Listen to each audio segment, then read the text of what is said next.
Kozhikode Kadalundi TMH ആശുപത്രിയിൽ മദ്യപ സംഘത്തിന്റെ അതിക്രമം. വാഹനാപകടത്തിൽ പരിക്കുപറ്റിയ ആളുമായി എത്തിയ സംഘം ആശുപത്രി അടിച്ചു തകർത്തു.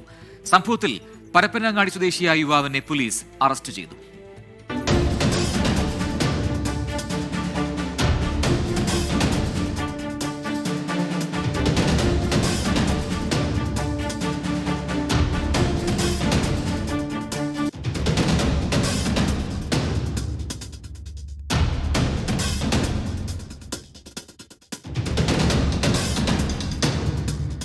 തിങ്കളാഴ്ച വൈകിട്ടോടെയാണ് സംഭവം. വാഹനാപകടത്തിൽ പരിക്കുപറ്റിയ താനൂർ സ്വദേശി അൻസിലുമായാണ് യുവാക്കൾ TMH ആശുപത്രിയിലെത്തിയത്.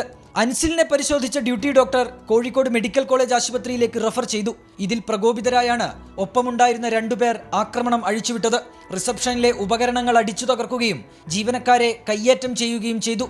ഡ്യൂട്ടി ഡോക്ടർ ഡോക്ടർ കണ്ട സമയത്ത് തന്നെ ഡോക്ടറോട് തട്ടി കയറാണ്. കൂടുതലും ഒരു വയലൻ്റ് ആണ് ഫുള്ളായിട്ട്. ഇപ്പോൾ ഇയാളെ പുറത്ത് വന്നിട്ട് അടിച്ച് കഴിഞ്ഞിട്ടാണ് ഇപ്പം ഇവിടെ വന്നിട്ട് ഗ്ലാസ് അടിച്ച് പൊട്ടിക്കുന്നത്. പിന്നെ ഇവിടെ ഫുള്ള് പരിഭ്രാന്തി വരുത്തി കഴിഞ്ഞാൽ ആൾക്കാരെ മുഴുവൻ പേഷ്യൻറ്റിനെ ഓടിക്കുന്നു. ഇവിടെ കുറേ പേഷ്യൻ്റ് ഉണ്ട്. പിന്നെ ഒരു പേഷ്യൻ്റ് ക്രിട്ടിക്കൽ സ്റ്റേജായി. ആക്രമണത്തിൽ പരിക്കുപറ്റിയ ആശുപത്രി ജീവനക്കാർ ചികിത്സ തേടി. സംഭവത്തിൽ പരപ്പനങ്ങാടി സ്വദേശി ഉഫൈദിനെ ഫറോക്ക് പോലീസ് അറസ്റ്റ് ചെയ്തു. ഇയാളുടെ ഒപ്പമുണ്ടായിരുന്നയാൾ ചികിത്സയിലാണ്. ഇയാളുടെ അറസ്റ്റും ഉടൻ രേഖപ്പെടുത്തുമെന്ന് പോലീസ് അറിയിച്ചു. 24 കോഴിക്കോട്.